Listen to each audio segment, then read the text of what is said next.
जुड़े हुए भक्त उन प्रश्नों के उत्तर देंगे। तो आज हमारे साथ जुड़े हैं मधु सेविता प्रभु जी, जो कि इस्कॉन संस्था के सदस्य हैं 26 सालों से। प्रभु जी डिजिटल कंसल्टेंट के रूप में कार्य करते हैं और मुंबई के हैं रहने वाले, लेकिन फिनलैंड में काफ़ी समय बिताया है प्रभु जी ने, और अभी मायापुर में आए हुए हैं तो हमें इनका संग प्राप्त हो रहा है। प्रभु जी ने बहुत बड़ी बड़ी कंपनीज़ में काम किया हुआ है, Tata Motors, network 18, star TV. तो प्रभु जी का हमारे साथ यहाँ पर जो है अभी आगमन हुआ, हमने निवेदन किया प्रभु जी आए।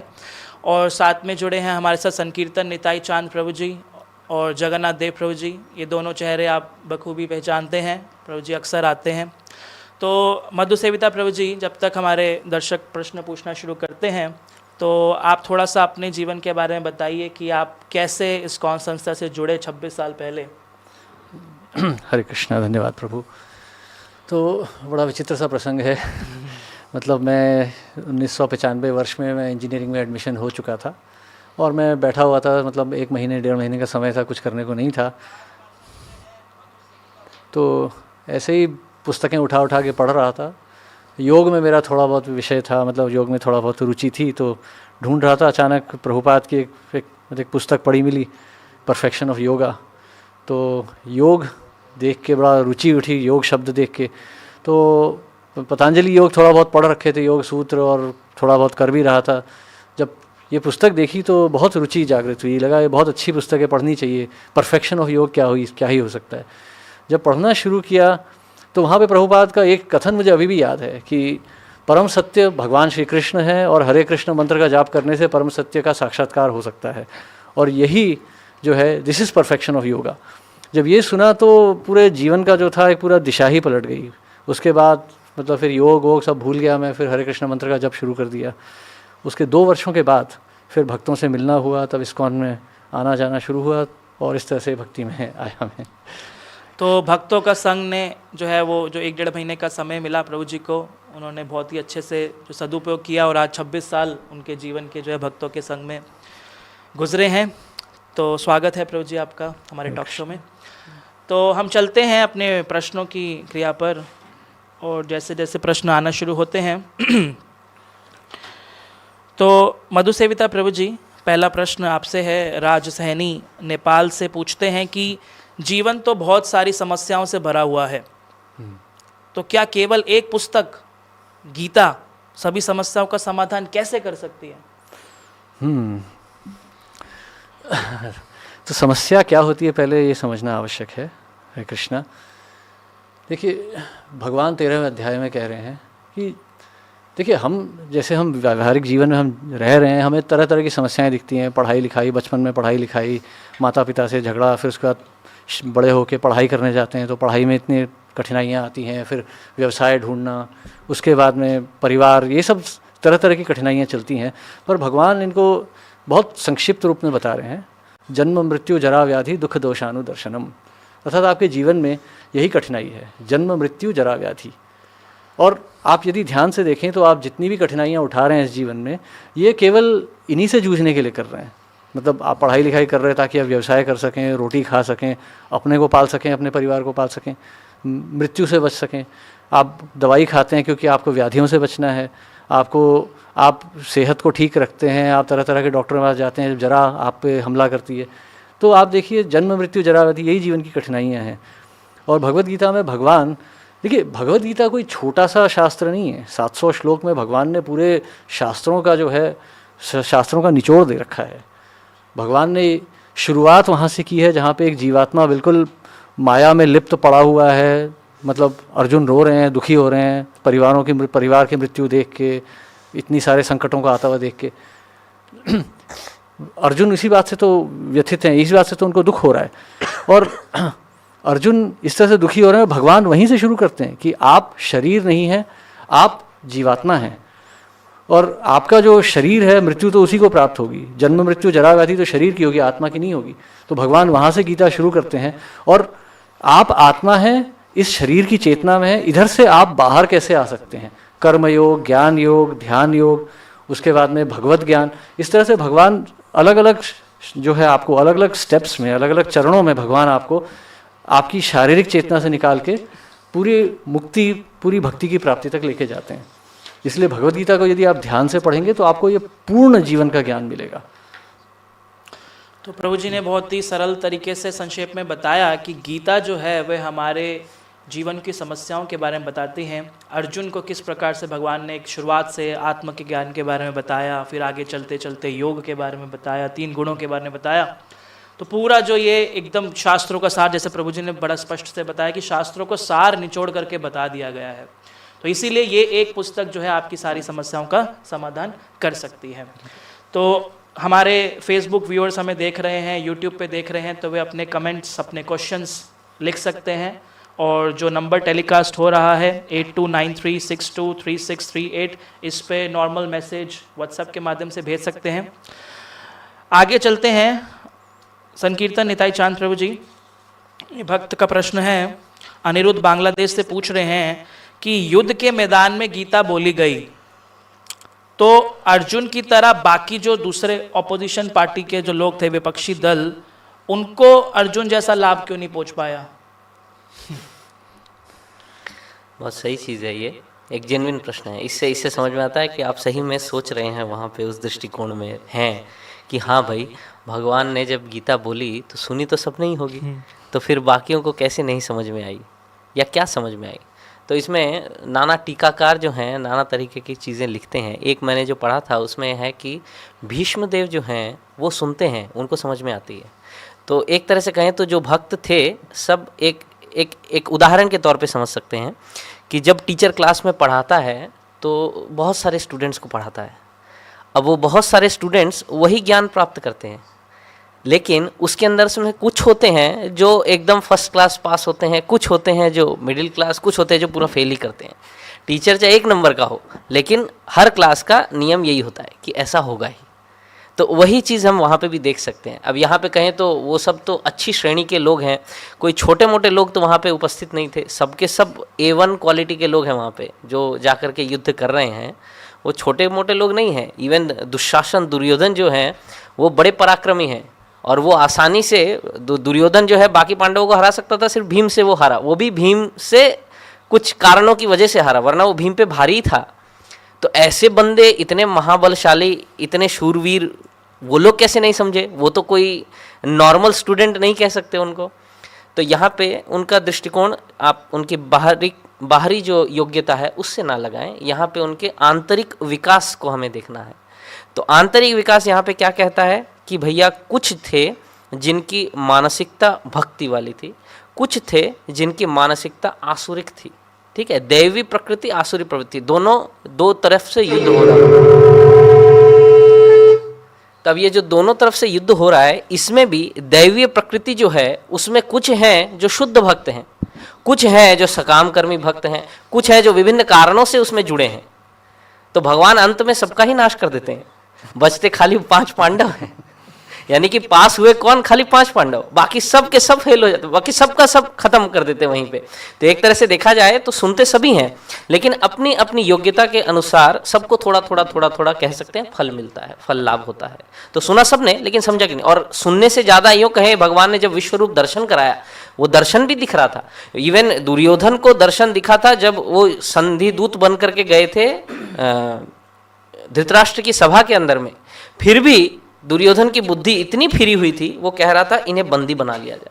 उस समय भी उसे समझ, और धृतराष्ट्र जिन्हें समझ में आ रहा है कि कृष्ण भगवान है, उन्हें यह भी समझ में आ रहा है कि वो विश्वरूप दिखा चुके, फिर भी वो चुप रहे। दुर्योधन ऐसा कुकर्म कर रहा है, फिर भी उन्होंने कुछ नहीं कहा उस समय पे भी। तो इससे हमें समझ में आता है कि जब मति फिरती है, कैसे फिरी? ये होता है प्रकृति के 3 गुणों का खेल। तो इन 3 गुणों के खेल में जब मति फिरती है किसी की, तो सही हमेशा गलत लगता है। ये हर एक के साथ, हम सभी बद्ध जीव हैं। प्रभुपाद जी कई जगह बताते हैं कि हम बद्ध हैं, और किससे बंधे हुए हैं? इन 3 गुणों से, इन 3 गुणों से बंधे हुए हैं। और 3 गुण ऐसा हमें नचाते हैं, हमें समझ में नहीं आता सही क्या गलत क्या है।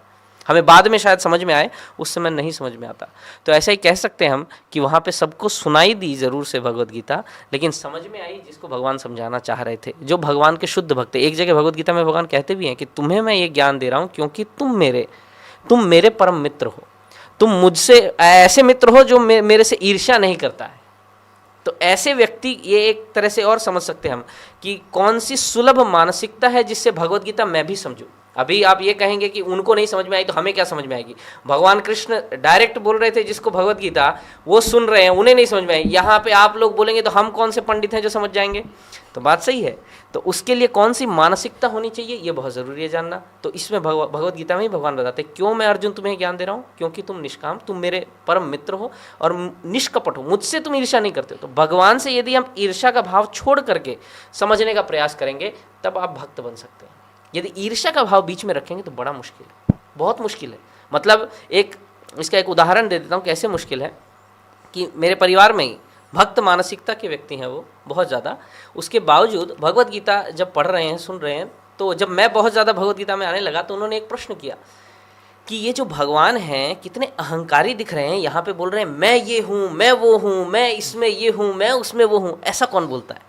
तो एक सांसारिक दृष्टिकोण वाला आदमी यही सोचता है कि हाँ भैया अपने मुंह से अपना गुणगान कौन कर रहा है। और उस समय में क्योंकि मैं भी इतना ज़्यादा नहीं था तो मैं भी एक बार डाउट में आ गया कि बात तो सही है कि ऐसा तो नहीं करना चाहिए था भगवान को। तो मैंने ये प्रश्न भी किया तो उत्तर मेरे को मिला कि भाई भगवान के बारे में लोग जानते ही नहीं है, कोई नहीं जानता।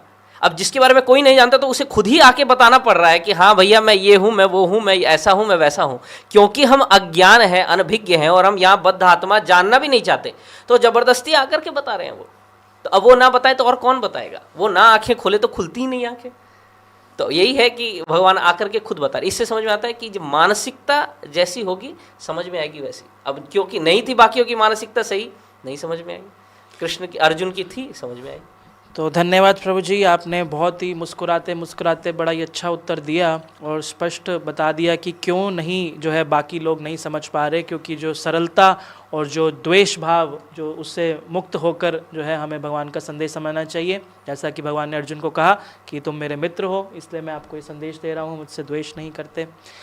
तो अगले प्रश्न की ओर चलते हैं। जगन्नाथ देव प्रभु जी, ये जसमीत जौहर पंजाब से पूछ रहे हैं कि कृष्ण परम पुरुष हैं, परम भगवान हैं, तो दुर्योधन उनका विरोध करने से क्यों नहीं डरते थे। हालांकि थोड़ा सा प्रभु जी ने भी कुछ उस पर हाईलाइट किया, तो आप थोड़ा सा और इसमें बता सकते हैं विस्तार से कि दुर्योधन उनसे क्यों नहीं डरते थे। किसी के बारे में अगर आपको पता नहीं चलेगा कि वो व्यक्ति विशेष है क्या, उनके पास क्षमता कितना है, वो क्या कर सकता है, तब तो कोई भी नहीं डरेगा। जी एग्जाम्पल के रूप में जैसे प्रभु जी कुछ देर पहले आए हमारे, क्या प्रभु जी मधु प्रभु। तो प्रभु जी, मैंने पूछा प्रभु जी आप टॉक शो के लिए आए, बोले कि जी प्रभु जी। तो वही अभी अनुपम श्रीवास प्रभु आने वाले हैं, तो लाइक दैट थोड़ा सा परिचय हुआ, उनको भी अच्छा लगा।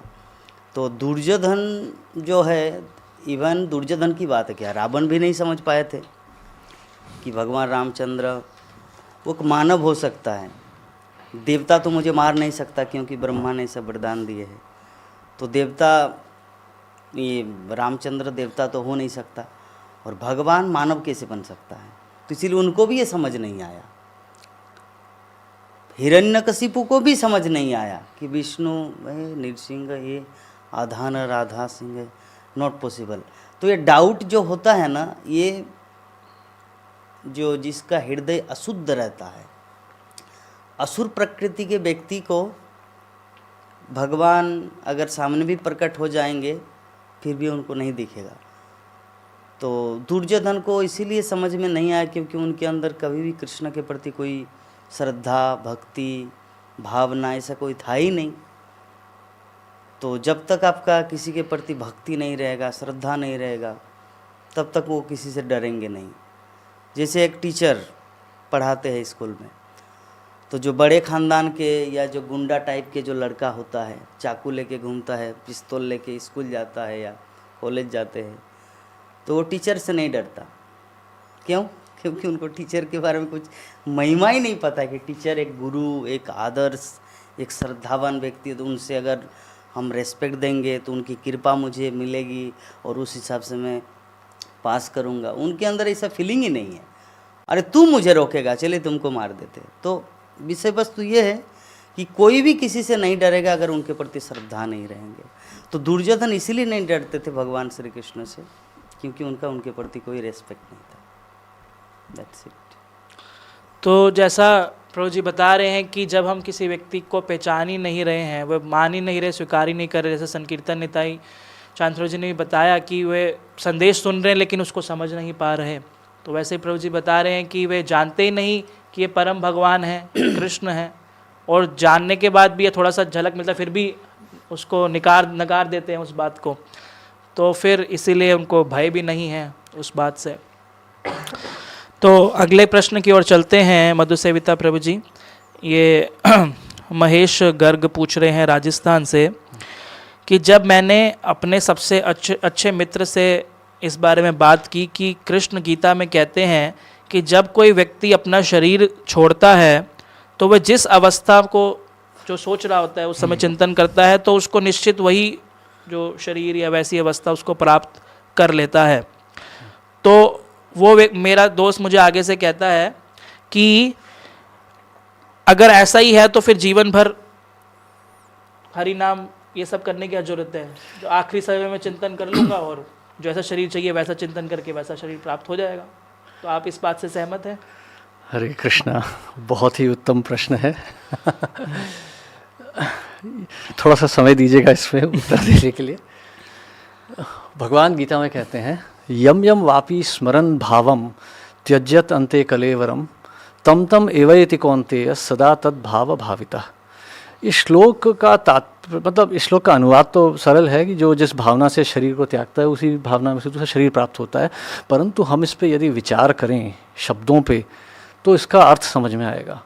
यम यम वापी स्मरन भावम, यम यम वापी स्वरम विचारम नहीं है, विचार नहीं, भाव। भावना कैसे आती है? विचार जब बहुत समय तक हमारे अंदर विचार रहते हैं तब वो भावना बनते हैं। भगवान कहते हैं ना ध्यायतो विषयान पुंसाः संगस्तेषु उपजायते संगात संजायते कामा। मतलब जब आप किसी वस्तु को देखते हैं, बार बार देखते हैं, तो धीरे धीरे संग होता है, तब थोड़ी सी एक आसक्ति आती है। और ये आसक्ति यदि आप बने रहने देंगे तो धीरे धीरे वासना उत्पन्न होती है। अर्थात भावना उत्पन्न तब होती है जब आपकी आसक्ति वहाँ बनी रहे। तो ये भावना इतनी जल्दी नहीं आने वाली। मतलब अक्सर लोग बोलते हैं, जैसे मैं भी था कॉलेज में, ये मैंने भी सुना था कि अरे मैं हरे कृष्णा का टेप रिकॉर्डर लगा दूंगा, जब डॉक्टर बोलेगा मरने का समय आ रहा है हरे कृष्णा का टेप चला दूंगा, मरते समय सुन के निकल लूँगा, शॉर्टकट। लेकिन ऐसा नहीं होता है। अब जैसे देखिए इस भौतिक जगत में ही देखिए, किसी लड़के को IIT पढ़ना है, NDA में जाना है, मेडिकल करना है, तो ऐसा तो नहीं है ना कि कल IIT का एग्ज़ाम है, आज मैं फिजिक्स केमिस्ट्री मैथ्स कर लूँगा, कल हो जाएगा। नहीं, पढ़ना पड़ता है, समय लगता है। 4 साल 6 घंटे पढ़ाई करो सवेरे शाम, एलेंस अकेडमी और पता नहीं क्या क्या होती हैं, अब तो पता नहीं, मुझे जाना पड़ता है। क्योंकि ऐसा नहीं है कि आपने पुस्तक पढ़ी तो तथ्य समझ में आ गया, वो आपको अंदर हृदय में उतारना पड़ता है। तो ये भावना जो आती है हृदय में ऐसे नहीं आने वाली। हम पैदा होते ही कितनी भावनाएं लेके आते हैं, अरे मेरे माता, मेरे पिता, मेरे भाई बहन, मेरा स्कूल कॉलेज, मेरा देश, सब कुछ आता है। अतो ग्रह क्षेत्र सूताप्त वित्तैर, सब है, जनस्य मोह, ये सब कुछ है हमारा। इस भावना को बदलने में हमें बहुत समय लगेगा। राजधानी एक्सप्रेस जब दौड़ रही है 120 की स्पीड से, 20 डब्बे लेके दौड़ रही है, अचानक आपने बोला चलो रोक देते हैं, पहिया यहाँ रोक दो, वैसे थोड़ा ना रुके, क्योंकि बस तो है नहीं कि ब्रेक मारी खड़ी हो गई गाड़ी। 5 किलोमीटर लगते हैं उसको धीमे होकर रुकने के लिए 120 की गति से। तो वैसे ही इन भावनाओं को बदलने में बहुत समय लगेगा। और ये भावनाएं अभी तो नहीं आ रही है ना, ये भावनाएं तो हम पता नहीं कितने जन्मों से लेके आ रहे हैं। हर जन्म में एक भावना आई थी, उस भावना ने एक और जन्म को उत्पन्न किया, उस जन्म में हमने और भावनाएं जोड़ दी, और ये जुड़ते ही जा रही हैं। इस जन्म में आके अचानक हमें आचार्य मिले, हरे कृष्ण का नाम लो, हमने अचानक हम जाग उठे, अचानक हमने बोला अरे ये तो हमें ये करना है। लेकिन अब ये भावनाएं आ रही हैं, इसीलिए भक्त भी तो कितनी तपस्या में लगे पड़े हैं, लेकिन वो भावनाएं आए जा रही हैं मन में। जप कर रहे हैं और सुंदर लड़की आ गई मंदिर में, अचानक अरे ये कौन है। होता ही है, सबके साथ होता है। ये क्यों हो रहा है? भगवान क्यों इतना योग साधना के ऊपर 5 अध्याय क्यों बोल गए? क्योंकि इतनी जल्दी ये भावनाएं नहीं बदलने वाली हैं, तो ये समय लगेगा। इसलिए सारे जन्म में करेंगे तो हो सकता है, मतलब आदौ श्रद्धा तथा साधु संग अतो अनर्थ निवृत्ति। तो अनर्थ निवृत्ति, ये अनर्थ है हमारे अंदर, इनको जाने में बहुत समय लगेगा। जितना हम नाम लेंगे धीरे धीरे धीरे शुद्ध होते जाएंगे। तो बहुत ही अच्छा प्रभु जी का उत्तर, बहुत अच्छे पॉइंट्स मिले सीखने के लिए, जानने के लिए, कि जो हमें ये जो चित्त का जो दर्पण है इसको मार्जन करने में समय चाहिए। तो अचानक से जैसे वो उदाहरण बड़ा अच्छा लगा कि कल पेपर है और आज चलो ठीक है सब कुछ याद कर लिया और कल बस एग्ज़ाम दे दिया, तो ऐसा नहीं है। वो भावनाएं उत्पन्न करने के लिए, तभी हमारे संस्था आंदोलन का नाम है अंतर्राष्ट्रीय कृष्ण भावनामृत संघ, है ना, वो विचार अमृत नहीं है। तो बहुत सुंदर प्रभु जी। अगले प्रश्न की ओर चलते हैं। संकीर्तन निताई चांद प्रभु जी, ये हरियाणा से पूछ रही हैं प्रीति की, पूरे जीवन एक मिनट हमारे लिए इसमें कुछ आसान है कि हमारे लिए ये समझना तो आसान है कि श्रीमद् भागवतम सभी वैदिक ग्रंथों का सार है, लेकिन ये थोड़ा समझना वो लगता है कि भगवत गीता भी सारांश दिया हुआ है उसमें। आपने थोड़ा स्पष्ट किया था पहले भी, लेकिन वैसा ही कुछ मिलता जुलता प्रश्न है। ये एक इस पे प्रभु जी ने एक उत्तर सबसे पहले दिया था, उसको जोड़ के इस पे मैं बोलना चाहता हूँ कि जो आपने कहा था कि सभी समस्याओं का समाधान क्या भगवत गीता है, ये प्रश्न का उत्तर आप दे रहे थे, तभी ये उससे ही जुड़ा हुआ है कि सारे दर्शनों का सार क्या भगवत गीता दर्शन है, भगवत गीता सारे दर्शनों को समझाती है। तो इसमें हमें एक चीज़ समझनी चाहिए। पहली चीज़ तो ये कि हम असल में बहुत ही नैरो माइंडेड है भाई, संकीर्ण विचारधारा से घिरे हैं, समस्याओं से जब जुड़े हों प्लस दर्शन से जब जुड़े हों। तो जब तक हमारी विचारधारा खुलती नहीं है, हमें पता ही नहीं है कि दर्शन का समुद्र कितना बड़ा है, कितना अथाह है। और जब अब हम जो है वो बहुत छोटे से एक कीट पतंग हैं और एक दर्शन या दो दर्शन को देखते हैं, तो दर्शन का अर्थ यहाँ पे फिलॉसफी से है, तो हमें लगने लगता है कि बाप रे बाप ये ऐसा है। फिर हम तुरंत जब दूसरा देखते हैं तो हम तुरंत विभ्रांत हो जाते हैं, हमारा मस्तिष्क घूम जाता है, अरे वो तो ऐसा कह रहा है, आप ऐसा कह रहे हैं, फिर हम ऐसे क्वेश्चन पूछने लगते हैं।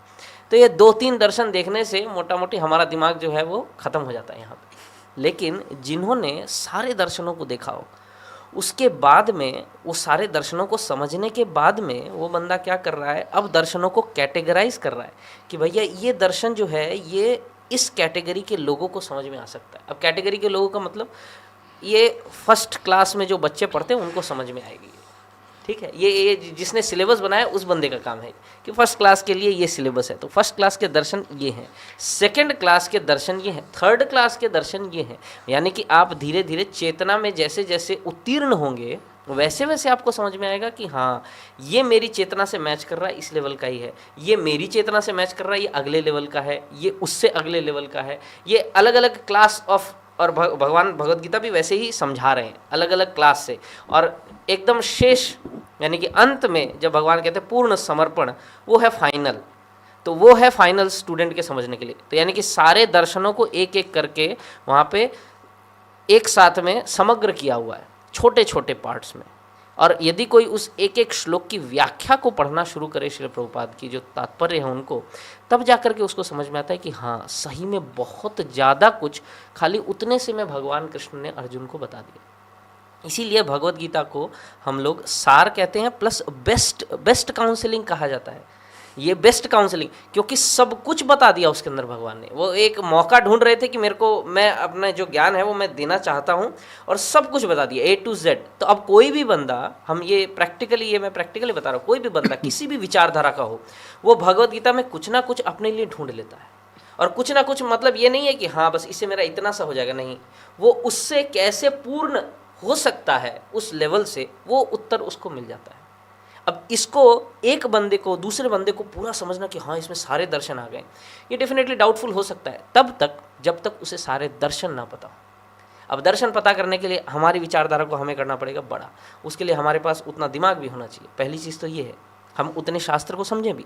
यदि नहीं समझ पा रहे हैं तो हमें किसी गुरु के पास जा कर के समझने का पहले प्रयास करना चाहिए कि हाँ इसमें है क्या। इसके लिए मैं तो सजेस्ट करूँगा पर्सनली, यदि आप पूछ रही हैं, कि पहले आप जाकर के भक्ति शास्त्री कोर्स करिए। आप थोड़ा सा ज्ञान आपको उससे ही हो जाएगा कि कितने तरह के दर्शन होते हैं, कैसे कैसे part by part Bhagavad Gita में वो बता रहे। वरना आप यदि सिंपल तरीके से समझें तो भगवान पहले शरीर से शुरू करते हैं, शरीर से ऊपर उठाते हैं कि हाँ भैया पहले कोई कर्म कांडी है, खाली मेरे को ये चाहिए, मेरे को चाहिए, भोग की इच्छा से काम कर रहा है। फिर थोड़ा सा परोपकार करने की कोशिश करता है, फिर वो अंदर अंतर मन में ध्यान करता है, फिर अंतर मन में ध्यान करने के बाद में वो ध्यान करता है, अब इस शरीर से ऊपर जा रहा है, वो इस संसार से परे जाने की बात कर रहा है। ठीक है, तो संसार के जितने दर्शन है वो पहले बता दिए, उसके संसार से परे जाने की बात कर रही है, तो फिर भगवान 3 दर्शन बता रहे हैं कि पहला दर्शन है जिसके अंदर में वो देखता है क्या, अनंत ब्रह्मांड, उसके अंदर में खाली दिव्य ज्योति दिख रही है उसे। फिर उसके ऊपर और बताते कि हाँ अब इसके बाद में परमात्मा के दर्शन कर रहा है, वो एक दर्शन शास्त्र है।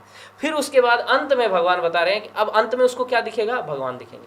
अब जब ये पहले पहले हम पढ़ते हैं हमें इसकी वैल्यू नहीं समझ में आती, क्योंकि कोई इजीली आपको समरी बुक दे दे तो हाँ, जैसा नॉर्मली होता था कि जब बच्चे के पास में यदि वो किसी 10th का या 12th का एग्ज़ाम देगा और उसे पता चल जाए कि ये मेरी समरी बुक है, ये मेरी बुक है, इस बुक के अंदर में सारे प्रश्नों के उत्तर हैं, तो बंदा बहुत रिलैक्स हो जाता है। ठीक है भैया, सब तो इसी में है ही, तब वो इतनी ज़्यादा मेहनत नहीं करता। लेकिन एक बच्चा जिसके पास पैसे नहीं है, वो स्कूल में ही पढ़ता था, वो माथा खुजाता रहता है कि इसका आंसर क्या, इसका आंसर क्या, इसका आंसर क्या। लास्ट में जब उसे वो मिलती है किताब समरी वाली, जिसके अंदर में उसको क्या बोलते हैं, कुंजी तो वो कुंजी जब उसे मिलती है, जिसे गाइड बुक्स या ऐसा जो भी हम कहते हैं, तब उसका रियलाइजेशन और उस बंदे का जिसको पहले दिन आपने कुंजी दी थी उसका रियलाइजेशन, दोनों में दिन रात का अंतर होता है। उस बंदे को पूरा रियलाइज होता है कि हाँ कितनी अच्छी तरीके से कुंजी में संकलन किया गया है सारे उत्तरों का, और कितने सुंदर तरीके से किया गया है। तो ये हमें भी तभी समझ में आएगा जब हम भटकेंगे।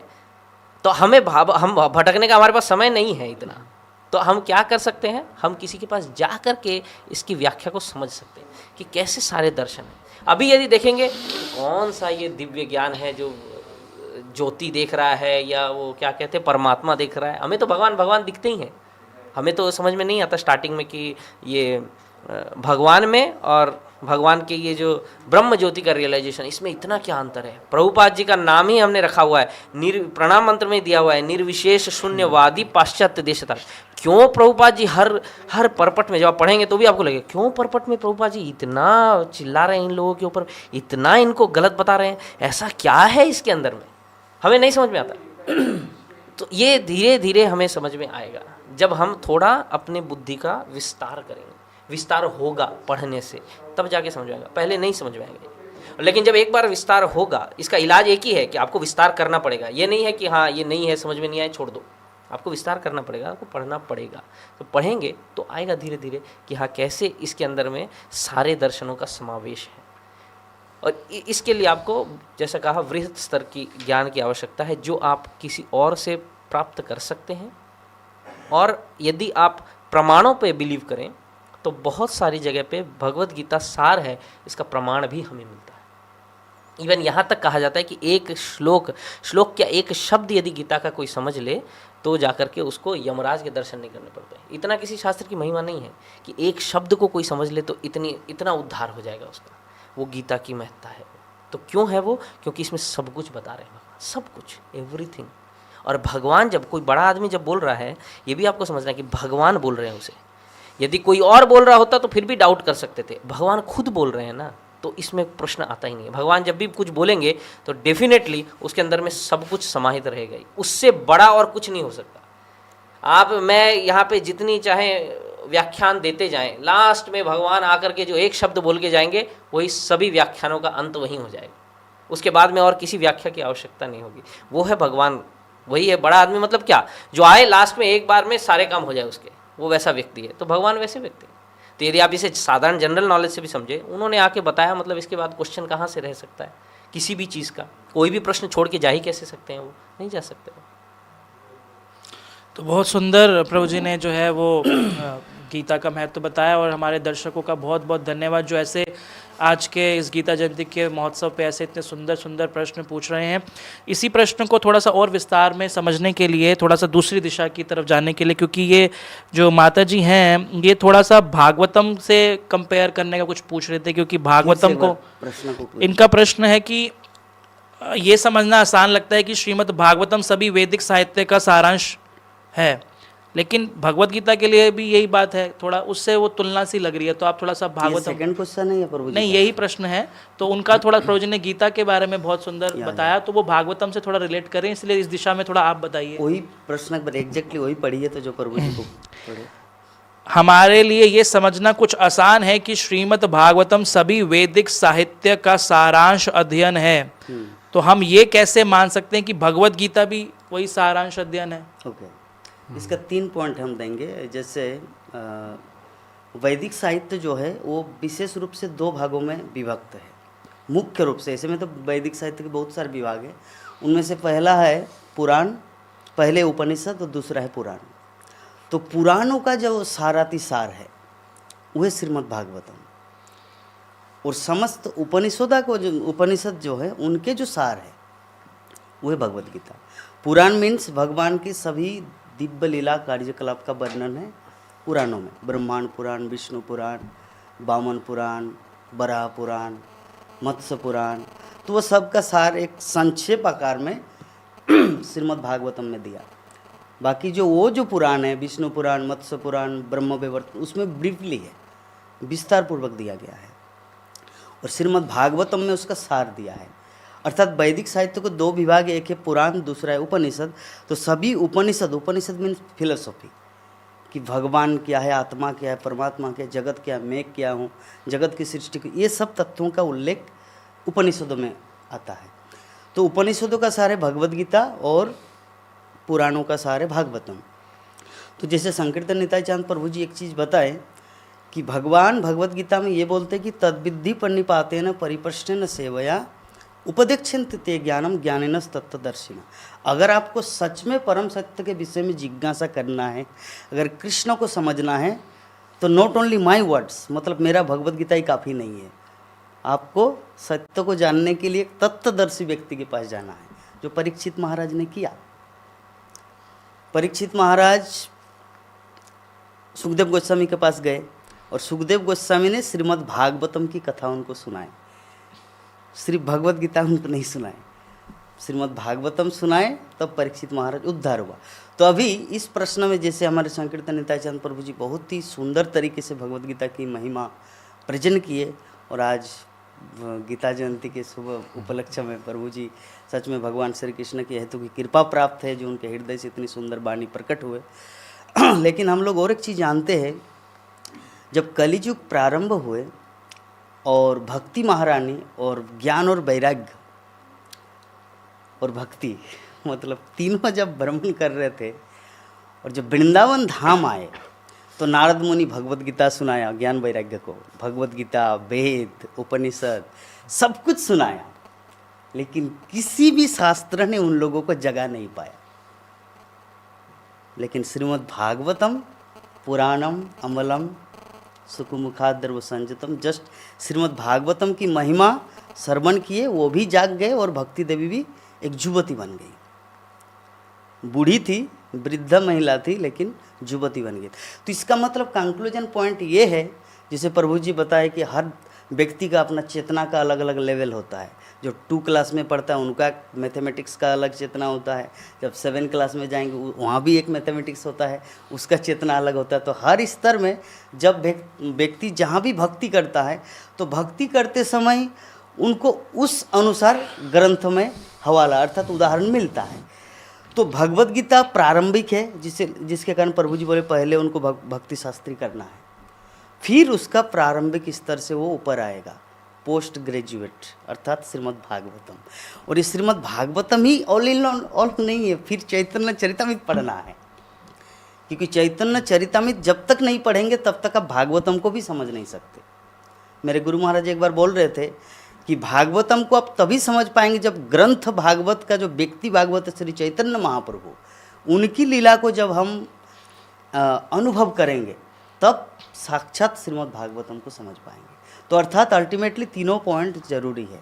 इसीलिए शिल प्रभुपाद के जितने सारे पुस्तक है, उनमें से भगवद गीता, श्रीमद् भागवतम, चैतन्य चरितामृत, उसके बाद ग्रंथों का लिस्ट आता है। तो ये 3 ग्रंथ व्यक्ति को पढ़ना होगा, तभी वो भगवद गीता, भागवतम, चैतन्य चरितामृत, जगत, भक्ति सब कुछ समझ पाए। तो ग्रंथराज श्रीमद् भागवतम की जय। तो प्रभु जी ने बहुत सुंदर श्रीमद् भागवतम का गुणगान किया, संकीर्तन निताई चांद प्रभु जी ने गीता का, भगवद गीता का बहुत सुंदर गुणगान किया, बहुत महत्व बताया। तो आशा करते हैं ये प्रश्न जो एक से जुड़ा हुआ दूसरा प्रश्न बनता है, और बहुत सुंदर से उत्तर मिल गया होगा, स्पष्ट हो गया है। तो अगले प्रश्न की ओर चलते हैं। चैतन्य महाप्रभु का नाम आया है, तो ओमकार यादव प्रभु जी से मैं पूछता हूँ, क्योंकि वो क्वेश्चन मल्टीप्लाई हो गया। तो मधु सेविता प्रभु जी, ये ओमकार यादव बिहार से पूछ रहे हैं, बहुत लंबा प्रश्न इन्होंने पूछा है तो मैं इसको संक्षेप में थोड़ा सा बताऊंगा कि ये बोल रहे हैं कि श्री चैतन्य महाप्रभु आए और उन्होंने हरे कृष्ण महामंत्र बताया, सबको हरे कृष्ण महामंत्र जप करने के लिए प्रेरित किया। तो इसमें जुगल मंत्र है, कृष्ण राधा नाम है, हरे कृष्णा।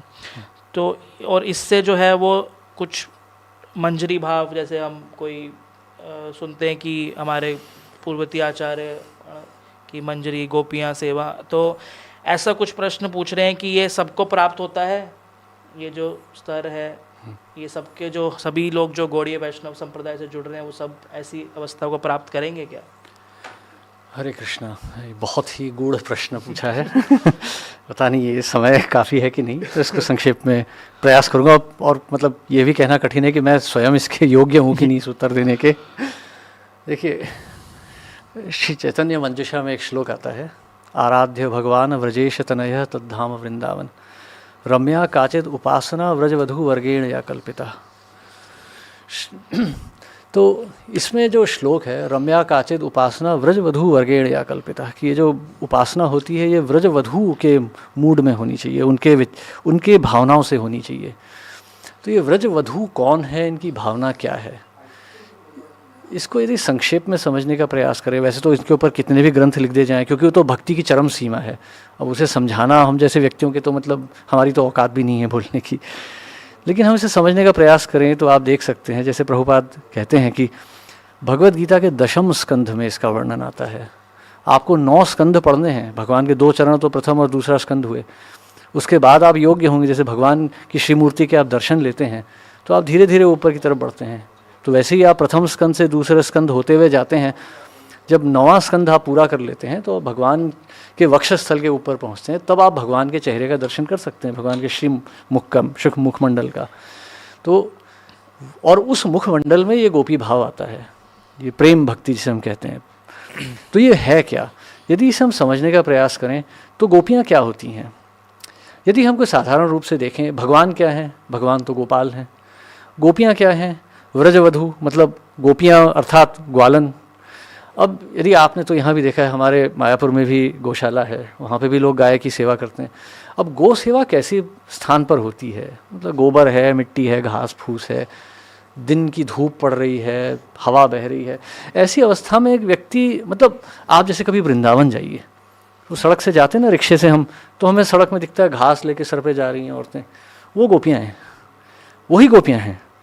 तो फिर हम क्यों कह रहे हैं, नाना शास्त्रों में बड़े बड़े आचार्य, लक्ष्मी देवी स्वयं गोपियों के भाव में आना चाहती हैं। तो क्या है ये जो हम समझ नहीं रहे हैं। ये गोपी भाव जो है उनके मुखमंडल में नहीं है, उनके शरीर का भाव नहीं है, जो उनकी चेतना है, यह गोपी भाव होता है। ये गोपी भाव जो उनके हृदय का प्रेम है भगवान के लिए, वो होता है। अब जैसे संसार में देखिए कितनी स्त्री हैं, परंतु आपके सामने आपकी माता बैठी हैं, आपके लिए सबसे सुंदर स्त्री कौन है इस संसार में? मतलब आप कह सकते हैं कोई इतनी सारी हीरोइनें आती हैं पिक्चर वगैरह में, पर आपकी माता आपके लिए सबसे सुंदर है, क्योंकि वो सौंदर्य चेहरे का, शरीर का नहीं होता है, सौंदर्य हृदय का होता है, भावनाओं का होता है। तो ये भावनाएं जो भगवान के लिए हैं, इन गोपियों में वो चरम सीमा पर हैं, वो प्रेम की भावनाएं, इसलिए वो भगवान की चरम सीमा की भक्त मानी जाती हैं। यह गोपी भाव होता है। इसको प्राप्त करने के लिए व्यक्ति को, मतलब ये ऐसे नहीं प्राप्त हो जाता है ये भाव कि चलो आज मैंने जब शुरू किया कल गोपी भाव में आ गए। और जो हमारा संप्रदाय है, हाँ, ये जो माधुर्य रस है जिसमें ये गोपियाँ स्थित हैं, ये माधुर्य रस सभी रसों का सार है, इसमें सारे रस जुड़ जाते हैं। अब ये रस जो है ये भौतिक रस नहीं होते, जैसे इस संसार में हम देखते हैं कि भाई का प्रेम अलग होता है, माँ का प्रेम अलग होता है। आध्यात्मिक जगत में ये प्रेम इस तरह से, इसका वर्णन नहीं आता। यदि आप भागवतम को ध्यान से पढ़ें, ध्यान से हमारे जो गोस्वामियों के जो शिक्षाएं हैं यदि ध्यान से पढ़ें, तो आप देखेंगे ये प्रेम के रस जो हैं ये अलग अलग श्रेणियों में आते हैं। ये रस मिश्रित रूप में जो आते हैं, ये मतलब अलग अलग भावों में भी आते हैं। खैर वो व्याख्या तो हम बाद में कर सकते हैं कभी, पर यदि संक्षेप में कहें तो इस तरह से इसको समझने का प्रयास किया जा सकता है कि माधुर्य रस में सारे भाव जुड़े हुए हैं। यदि कोई माधुर्य रस की उपासना करे तो उसे बाकी रस भी प्राप्त होंगे। ऐसा नहीं है, नहीं तो आप ही सोचिए, यदि वृंदावन में कृष्ण तो रसराज हैं, वो सारे रसों के भोक्ता हैं। अब यदि ऐसी अवस्था में केवल गोपियां ही गोपियां भर गईं तो भगवान कैसे, मतलब भगवान उस रस का आस्वादन क्या करेंगे? यदि जब आपको एक महाप्रसाद की प्लेट दी जाती है तो उसमें कुछ मिर्चीला होता है, कुछ कड़वा होता है, कुछ मीठा होता है। यदि आपने सोचा कि ये मीठा उत्तम है और मीठा ही मीठा कर दें सब कुछ, तो फिर रस क्या रह जाएगा? इसीलिए भगवान के सखा हैं, भगवान की माता हैं, भगवान के मित्र हैं, भगवान की गायें हैं, अलग अलग रस हैं वहाँ पे। और जैसे कल ही मैं प्रभुपाद का एक लेक्चर सुन रहा था, श्रील प्रभुपाद का, वो कह रहे हैं कि गोलोक वृंदावन में हर भक्त यही सोचता है कि मेरा रस सर्वोच्च है, और है भी, मतलब अचिंत्य तो यही है ना, सारे रस सर्वोच्च हैं। यदि एक गाय है, भगवान ने जाके गाय को सहला दिया तो गाय के हृदय में भी वो प्रेम उमड़ रहा है, उसका जो संबंध है भगवान के साथ वो सर्वोच्च संबंध है उसके लिए। भगवान को ऐसा नहीं है कि भगवान को गाय अच्छी नहीं लगती है, गाय को पीछे रखो, मैं राधा रानी से ही मिलूंगा केवल, नहीं, भगवान के लिए सब प्रिय हैं। इसमें एक उदाहरण आता है, आज से बहुत वर्षों पहले की बात है। एक बार प्रभुपाद अमेरिका में थे तो एक भक्त ने प्रभुपाद से प्रश्न किया कि प्रभुपाद, क्या राधा रानी का प्रेम सर्वोच्च है? तो अब देखिए प्रभुपाद, मतलब अब प्रभुपाद एक जो आचार्य होते हैं वो किस प्रकार सोचते हैं। तो प्रभुपाद ने कहा नहीं, ऐसा नहीं है, भगवान तो सभी प्रेमों का आस्वादन करते हैं। क्या तुम ऐसा सोचते हो कि यशोदा माई राधा रानी के नीचे हैं? भगवान सभी प्रेम, भगवान के लिए सभी का प्रेम बराबर है। ये आचार्यों की व्याख्या है। ये जो भक्त है वो अनुभूति जो कर रहा है, भगवान जो अनुभूति कर रहे हैं, ये अलग अलग रस हैं। इनको हम अगर भौतिक दृष्टि से देखें कि नहीं राधा रानी का रस सब सर्वोच्च है, गाय का रस कम है, पेड़ का रस तो बहुत ही निम्न है, ऐसा नहीं है। भगवान सभी रसों का आस्वादन एक समान करते हैं। ये सब रस जुड़ते हैं, इसीलिए ये सभी रस जो हैं ये अलग अलग तरह से भगवान को ये प्रसन्नता देते हैं हृदय को। तो अब प्रश्न ये है कि यदि हम अगर गौड़ीय संप्रदाय में हैं, महाप्रभु के मूड में अगर हम उपासना कर रहे हैं तो हमें रस मिलेगा कि नहीं? तो इसका उत्तर ये है, इसका उत्तर एक्चुअली मैं नहीं दूंगा, इसका उत्तर हमारे शास्त्रों में ही आता है। चैतन्य चरितामृत में हमारे जो आचार्य थे रूप और सनातन गोस्वामी, उनके एक भाई थे अनुपम। तो ये जब उनसे मिलने आए तो रूप और सनातन गोस्वामी ने मतलब एक प्रकार से उनके ऊपर थोड़ा दबाव डाला कि नहीं, वो अनुपम जो थे वो राम के भक्त थे, लेकिन रूप और सनातन गोस्वामी ने दबाव डाला कि नहीं, कृष्ण की भक्ति करो, माधुर्य रस सर्वोच्च है। तो अब वो उनके भाई थे, उनके गुरु थे, इसलिए अनुपम ने उनकी श्रद्धा में आके हरि नाम का जप शुरू किया। और 3 दिन बाद आके बोले कि आपकी आज्ञा से मैंने हरि नाम का स्मरण तो अवश्य किया है, कृष्ण नाम का स्मरण, परंतु मैं जितनी बार स्मरण करता हूँ मेरे आगे राम की ही प्रतिमा आ जाती है। तो मैं आपसे क्षमा चाहता हूँ कि मैं आपकी आज्ञा का पालन नहीं कर पा रहा हूँ। तो रूप गोस्वामी, सनातन गोस्वामी बहुत प्रसन्न होते हैं, बोलते कि नहीं, यही तुम्हारा स्वरूप है। अब ये प्रसंग क्यों आता है? ये भाइयों के बीच की छेड़छाड़ नहीं है, ये एक शिक्षा है हमारे लिए। अर्थात जो महाप्रभु के मूड में आके उपासना करेगा कृष्ण की, उसे उसका जो स्वरूप है वो अवश्य प्राप्त होगा। अब हाँ, मतलब अब जैसे प्रभु जी बोले कि राधा कुंड के बाबा जी अलग बात कह सकते हैं, परंतु हमारे आचार्य ने हमें यही सिखाया है कि स्वरूप सिद्धि आपको प्राप्त होगी अवश्य। तो ऐसा नहीं है कि आप कुछ खो देंगे कि मतलब नहीं, मैंने अगर उपासना की, अब मेरा स्वरूप है कि मैं तो गोप हूँ परंतु मैं गोपी बन जाऊँगा, ऐसा नहीं है। शास्त्रों में इसका मतलब इस तरह से इसका वर्णन नहीं आता है, विशेष करके चैतन्य चरितामृत में। तो आपको कोई भय की आवश्यकता नहीं, मतलब आपको ये डरने की आवश्यकता नहीं कि मैं लड़की बन जाऊँगा, स्वरूप खो दूँगा, ऐसा कुछ नहीं होता है। आपका जो स्वरूप है आपको मिलेगा। और वैसे आध्यात्मिक जगत में लड़का लड़की कुछ नहीं होता, आत्मा और परमात्मा है, और जो भगवान के साथ उनका रस है उसकी जो है वो पूर्ण जो होती है उसकी सिद्धि होती है। तो इसलिए कोई भय की आवश्यकता नहीं है संप्रदाय में आने के बाद। हरे कृष्ण। बहुत सुंदर प्रभु जी ने बताया। प्रभु जी कुछ बोलना चाह रहे हैं? प्रभु जी ने तो बहुत कुछ बता दिया, प्रभु जी ने पूरा पिटारा खोल दिया इस पे। मैंने शायद श्रीमद् भागवतम के प्रथम स्कंद में जहाँ पे नारद मुनि जी डांट रहे हैं व्यासदेव को, उसके शायद तात्पर्य में पढ़ा है ये कि प्रभुपाद जी एक जगह लिख रहे हैं कि यदि हनुमान जी जो हैं, हनुमान जी जानते हैं कि कृष्ण कौन है, हनुमान जी जानते हैं, और हनुमान जी चाहें तो जा सकते हैं वहाँ पे, लेकिन उनको वो परम रस, जैसा आप बोले, उनको वो परम रस राम के साथ में मिलता है, इसीलिए वो वहाँ पे हैं। लेकिन उनको ये सिद्धि है कि वो जा सकते हैं, पर उनकी पूर्णता वहीं राम के साथ रहने में उनको मिलती है तो इसलिए वो वहाँ है। तो जैसा कि प्रश्न में पूछ रहे हैं कि ये क्या सबको मिल सकती है, तो हाँ सबको मिलेगी, ये सबको मिलेगी। और कौन कहाँ फिट होगा इसकी चिंता असल में हमें हमारी जो संक्रमित जो चेतना है इससे नहीं करनी चाहिए। मैं तो सिर्फ इतना ही कहूँगा, मेरे बस की नहीं है और नहीं कहनी चाहिए ठीक है। तो हमारी चेतना से, हम संक्रमित चेतना है, उससे बैठ के हम कैलकुलेशन लगाएं कि हाँ मैं यदि ऐसे जाऊँ तो मेरा नेचर तो थोड़ा सा इसके प्रति है तो मैं ऐसा हूँ, मेरा नेचर तो थोड़ा गोपी भाव है तो मैं थोड़ा ऐसे चला जाऊँ तो मेरे को यहाँ ये मिलेगा। ऐसा नहीं करना चाहिए क्योंकि चेतना हमारी संक्रमित है। प्रभुपाद भैया चेतना जो है वो संक्रमित है। प्रभुपाद जी कई जगह पे तो इसके ऊपर डांट भी रहे हैं कि ऐसा करने से नहीं होगी ये। तो हमारा काम है केवल मात्र क्या, उस चेतना को शुद्ध करना। जब चेतना को आप शुद्ध करेंगे तो स्वतःस्फूर्त वो चीज़ आएगी। आप अभी यदि उसका चिंतन करने लगेंगे तो इसका मतलब वो संक्रमित चेतना एक तरीका बना रही है। तो आप जो है वो क्या कहें, माया के प्रभाव से ही अपने मन में एक आराम से एक चेतना तैयार कर रहे हैं और सोच रहे हैं यही मेरी असली कृष्ण चेतना है, जो कि गलत है पूरी तरह से। जब तक शुद्ध ना हो तब तक सोचना ही नहीं है कि सीधा जो गुरु ने कहा है सरल तरीके से उसको करते जाइए कि हाँ हरे कृष्ण हरे। परंतु मैं एक वानर हूँ, मैं वहाँ जाऊँगा, उनकी लीलाएं देखूँगा, तो पता नहीं मैं अपना नियंत्रण खो के क्या कर बैठूँ वहाँ पे। एक वानर की चेतना वृंदावन में जाके क्या होगी मैं नहीं जानता, और क्या क्या अपराध कर बैठूँ, क्योंकि भगवान और उनके पार्षद जो हैं वो तो बहुत ही शुद्ध चेतना के हैं। इसी के ऊपर एक वर्णन भी आता है, मतलब एक बहुत पहले भी एक लेक्चर सुना था मैंने इस पर कि देखिए कृष्ण और गोपियाँ जो है ना वो कोई भौतिक जगत के लड़के लड़की नहीं है जिनके मन में कुटिलता होती है, वासना होती है, ऐसा नहीं है।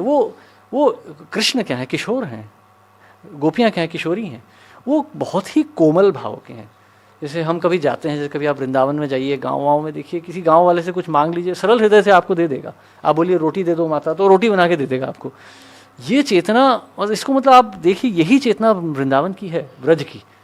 तो हम सोचते हैं कि मतलब जैसे हम वर्णन पढ़ते हैं कृष्ण का, सखाओं का, तो हम सोचते हैं कि मतलब क्या क्या चलता होगा। तो जैसे प्रभु जी कह रहे हैं कि हम अपना संकीर्ण विचारधारा वहाँ नहीं लगा सकते। जैसे शिला भक्ति सिद्धांत सरस्वती ठाकुर कहते हैं कि mundane morality can not be extended to the transcendental autocrat, कि हमारी जो चेतना है वो हम भगवान पे नहीं लगा के देख सकते। तो इसीलिए यह जो विचार हैं ये हमें बस, जैसे प्रभुपाद कहते हैं कि भैया अपनी 16 माला करो, शास्त्रों का अध्ययन करो, अपनी चेतना को 4 नियमों का पालन करो पहले तो ये नहीं कि भाई अभी तो हम गोपी भाव सोच रहे हैं और बाहर जाके देख रहे हैं वो माता कितनी सुंदर है, वो प्रभु कितने हैंडसम है, या ये पैसा और कमा लेता हूँ, म्यूचुअल फंड में डाल लेते हैं। नहीं, पहले हमें भौतिक चिंतन से बाहर निकलना है पूरा, तब हम ये सोच सकते हैं। तो प्रभु जी ये काफ़ी सुंदर इसमें चर्चा हुई। जैसे प्रभु जी ने पहले पूरा क्वेश्चन को एक्सप्लेन करने से पहले वो पूरे सिद्धांत बातें बताई, उसके बाद उनका प्रश्न उठाया समझाने के लिए, बहुत सुंदर। और संकीर्तन निताई चांद प्रभु जी ने बहुत अच्छा ऐड किया इसके अंदर।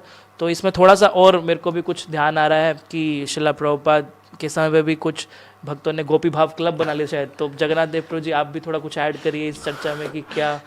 गोपी भाव क्लब के बारे में ऐड नहीं करेंगे, लेकिन श्रीमद गौर गोविंद स्वामी महाराज का एक लेक्चर में सुना था इसी टॉपिक के ऊपर।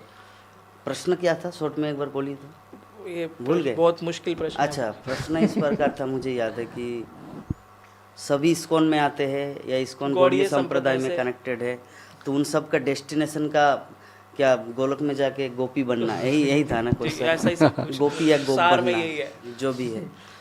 तो इसका देखिए उत्तर ये है, गौर गोविंद स्वामी महाराज जो इसका उत्तर ये दिए थे कि भगवान कृष्ण खुद डिसाइड करेंगे कि तुम गोप सखा बनोगे या तुम मेरी महिषी बनोगी द्वारका की, या गोपी बनेंगे वृंदावन के।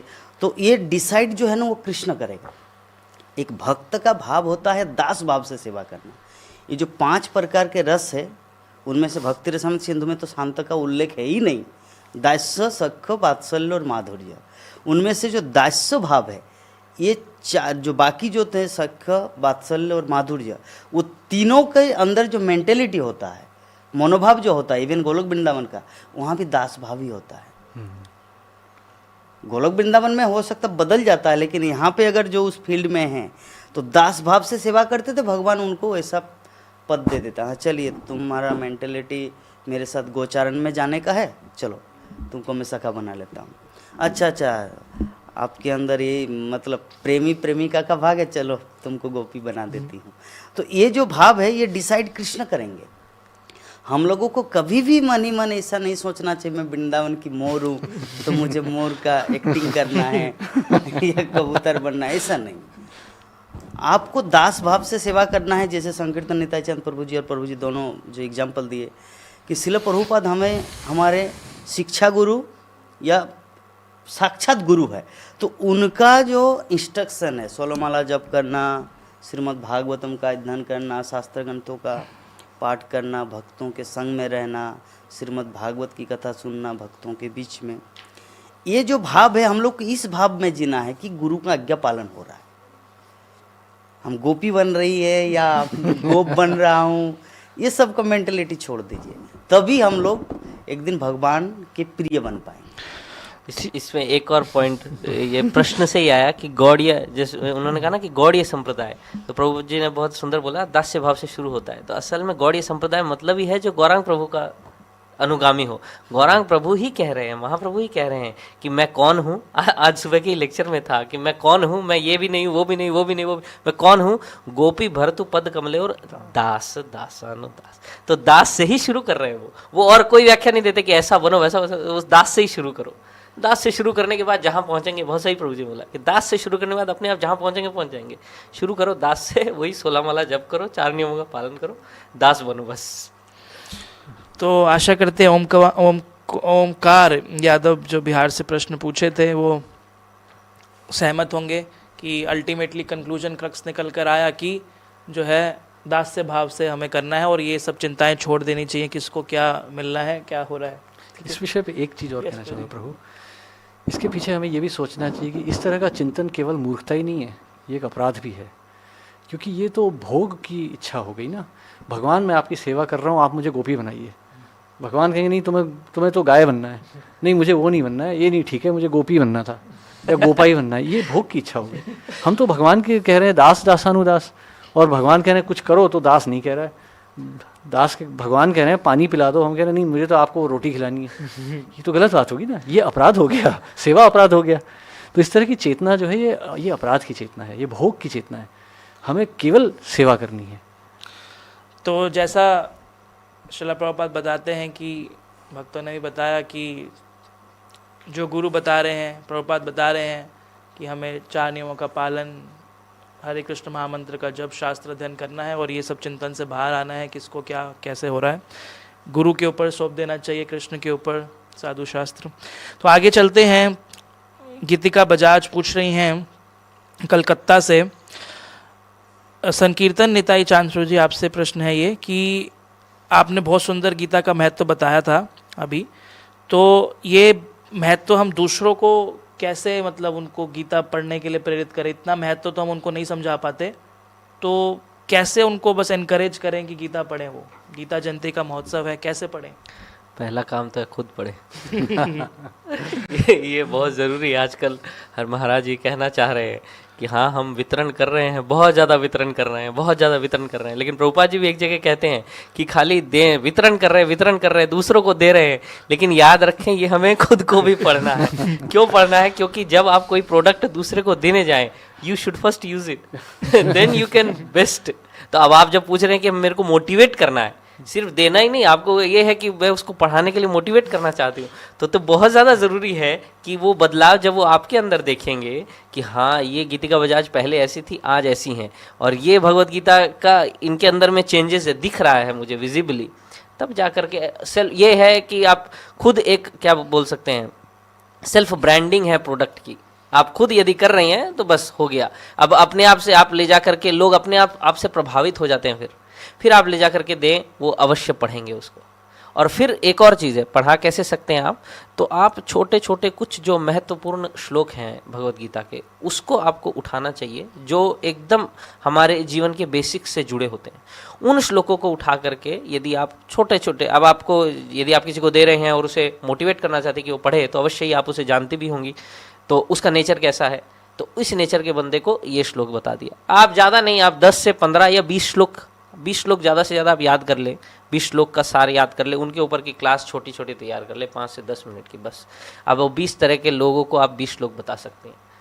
ये एक बहुत इजी वे आउट है। जैसा हमने कहा था कि भगवत गीता सार है, हर मेंटेलिटी के उत्तर यहाँ पे मिल जाते हैं, हर मेंटेलिटी के उत्तर।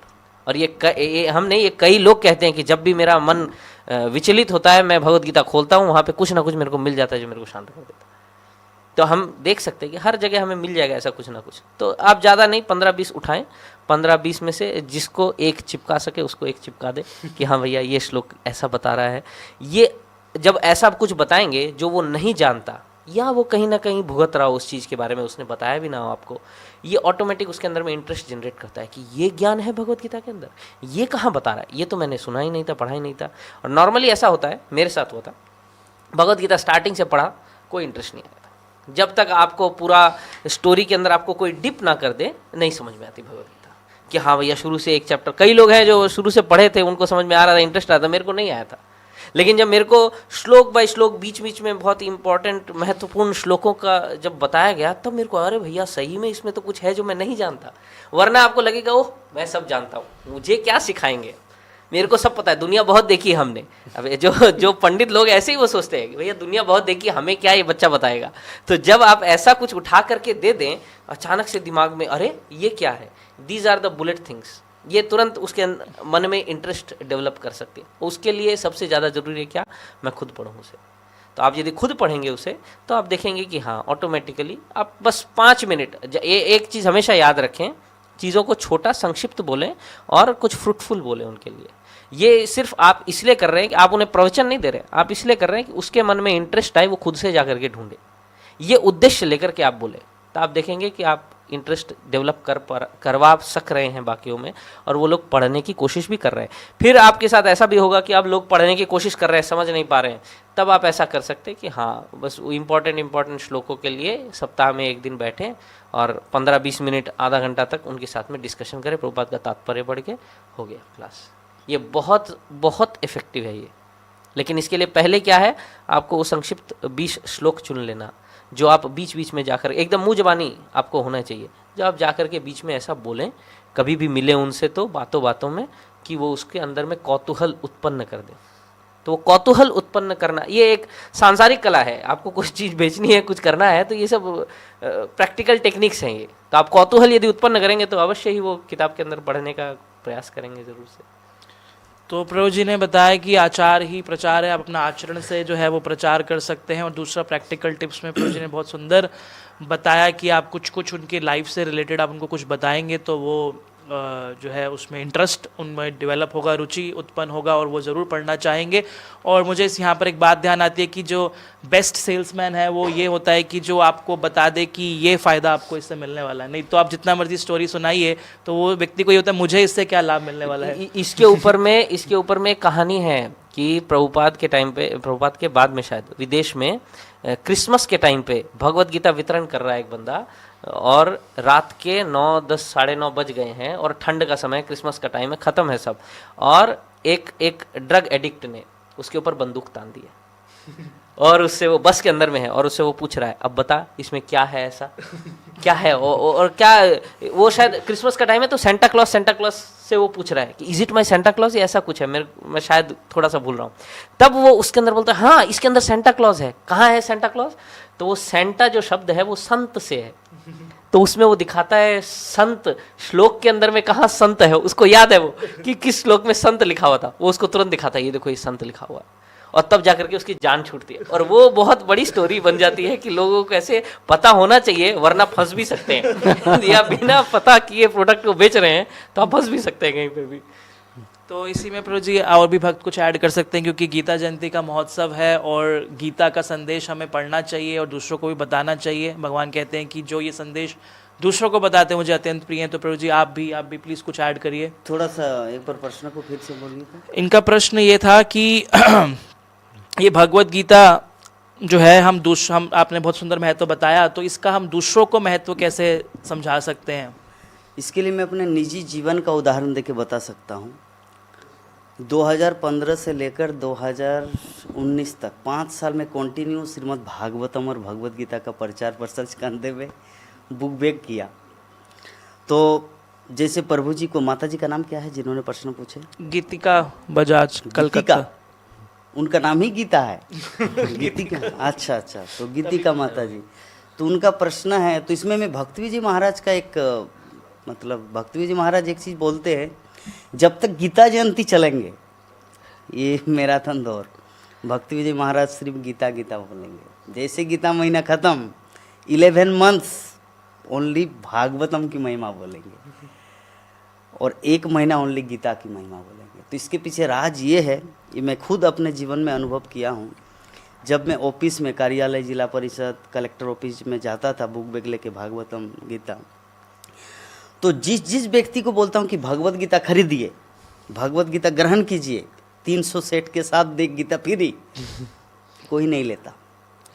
लेकिन जब मैं भागवतम की महिमा बोलता था उनको, 18,000 श्लोक है, 5,500 रुपया लगेगा आपको, अभी 3,000 दे सकते, बाद में 2,500 जब आपका पेमेंट आएगा तो आप दे सकते हैं। जैसे भागवतम का जब महिमा जैसे ही बोलता, 1-2 पिंगला वैसा की कहानी, अजामिल की कथा, ये सब कुछ 1-2 बोल देते थे ना, तो अरे भाई शास्त्रों में इतना कुछ है भागवतम में, अच्छा ठीक है, जब ज़्यादा पैसा होगा तब मैं पूरा भागवतम सेट लूँगा, अभी आप मुझे, इसका कितना दाम है, 140 रुपये भगवद गीता यथारूप। तो भागवतम की महिमा बोलते थे, भगवद गीता डिस्ट्रीब्यूट होता था। लेकिन भगवद गीता बोलते थे, एक 10 रुपया का रसराज कृष्ण भी नहीं बिक्री होता। तो मतलब विषय वस्तु ये है कि भगवद गीता अगर दूसरों को बताना है तो आपको भागवतम के बारे में जानकारी होना चाहिए, क्योंकि भागवतम में पूरा भगवान की कथाएं हैं, लीलाएं हैं। भगवान श्री कृष्ण तो सिर्फ अपनी जुआ से, मतलब अपनी मुख से, मुख निश्रित वाणी, आत्म तत्व ज्ञान के बारे में व्याख्या की है भगवद गीता में। लेकिन वो कृष्ण को कौन व्यक्ति जानेंगे, उसके लिए लीला पढ़ना है। वो है श्रीमद् भागवतम, कि वो कृष्ण पहले वामन अवतार आए, नृसिंह अवतार में भी आए थे, बड़ा अवतार में भी आए थे, नृसिंह कितना कुछ अवतार लिया, वो कृष्ण है भगवद गीता में। भगवद गीता में भगवान की कथा मतलब मुख निश्चित वाणी। तो जब भागवतम बोलेंगे तो भगवद गीता ऑटोमेटिक प्रकट होगा।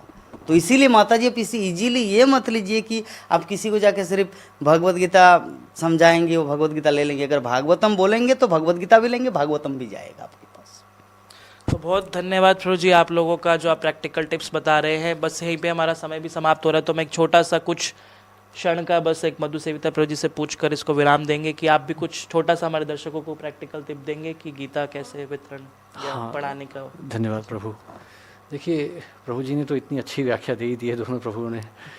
मैं सिर्फ इतना ही जोड़ना चाहूँगा इसके आगे कि आप गीता जब पढ़ते हैं, देखिए गीता जब समाप्त हुई थी तो अर्जुन ने क्या कहा था, स्थितोस्मि गत संदेह नष्टो मोहा स्मृतिर्लब्धा त्वत्प्रसादात् मया अच्युता, कि मेरा मोह नष्ट हो चुका है, अब मेरी स्मृति वापस आ गई है। स्थितोस्मि गत संदेह करिष्ये वचनम तवा, अब जो आप कह रहे हैं मैं करूँगा। अर्थात गीता सुन के अर्जुन के सारे भय, सारे जो संशय थे मिट गए। जब आप भी गीता पढ़ेंगी तो आप में से जब दर्शक भी आप जब गीता पढ़ेंगे तो ऐसा नहीं है कि अर्जुन जैसा आप पूरी गीता समझ जाएंगे, लेकिन कोई चीज़ आपको छू जाएगी अंदर से, और वो चीज़ आप पकड़ के रखिए, उसे भूल मत जाइए, उसको रखिए। वो आपका साक्षात्कार है आपके जीवन का, वो भगवान की वाणी आपके हृदय में घुस गई है। जब आप उसको केंद्र बिंदु बना के आप प्रचार शुरू करेंगे तो वो वाणी आपके हृदय से निकलेगी। वो आपकी किताबी समझ नहीं होगी कि मैंने श्लोक पढ़ लिया है और मैं बोल रहा हूँ, नहीं, तब आपकी वो हृदय से निकल रही होगी, वो साक्षात्कार निकल रहा होगा आपका, सामने वाले को छू जाएगा।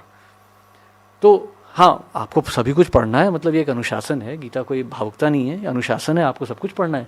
प्रभु जी ने बोला आप सारे श्लोक पढ़िए, लेकिन जब आपको जो छू जाएगा उस चीज़ को आप अपना साक्षात्कार पकड़ के रखिएगा, और वहाँ से जब आप प्रचार शुरू करेंगे तो धीरे धीरे आप देखेंगे कि लोग आपकी बातों से प्रभावित अवश्य हो रहे हैं, उनकी चेतना बदल रही है, क्योंकि आपकी स्वयं की चेतना बदल गई होगी। जैसे प्रभु जी बता रहे थे कि आपकी चेतना में जो बदलाव आएगा वो तो आपके साक्षात्कार से ही आएगा ना, क्योंकि मैंने देखा है, हाँ ये चीज़ तो मुझे छू गई है, ये मुझे बदलनी है। जब आप बदलेंगे, जब आप दूसरे को दिखाएंगे, तब दूसरा देखेगा आपका उदाहरण। तो अपने हृदय को शुद्ध कीजिए गीता पढ़ के, और उस गीता की वाणी का जब आप प्रचार शुरू करेंगे तो आपकी जो शुद्धता है, प्रभुपाद कहते थे प्योरिटी इज़ द फोर्स, आपकी शुद्धता ही आपकी शक्ति है। तो आप जब अपनी शुद्धता से आप प्रचार करेंगे तो वो दूसरे के हृदय को छू जाएगी। तब आप देखिएगा कि लोगों के जीवन में कैसे प्रभाव पड़ता है आपके प्रचार का, और इस प्रकार से आप गीता का प्रचार कर सकते हैं। तो बहुत सारे प्रैक्टिकल टिप्स हमारे को मिल गए इस गीता जयंती के महोत्सव पे कि हम गीता को पढ़ें, दूसरों को पढ़ने के लिए प्रेरित करें, अपने आचरण से करें। और ऐसा प्रभु जी ने बताया प्योरिटी इज़ द फोर्स, कि जब हमारे वाणी में, हमारे आचरण में जब शुद्धता होगी तो नेचुरली दूसरों पे प्रभाव पड़ता ही है। तो यहीं पे हम समाप्त करते हैं इस आज के टॉक शो को और अगले सप्ताह मिलेंगे नए प्रश्नों के साथ। तो सभी दर्शकों का बहुत बहुत धन्यवाद जिन्होंने आज इस गीता महोत्सव को एक बहुत सुंदर उत्सव बना दिया, ऐसे सुंदर सुंदर प्रश्न पूछ के कि हमारे स्पीकर्स गीता का महत्व बता पाए, श्रीमद् भागवतम का महत्व बता पाए। तो यहीं पे समाप्त करते हैं। हरे कृष्णा हरे कृष्णा हरे कृष्णा कृष्णा कृष्णा हरे हरे।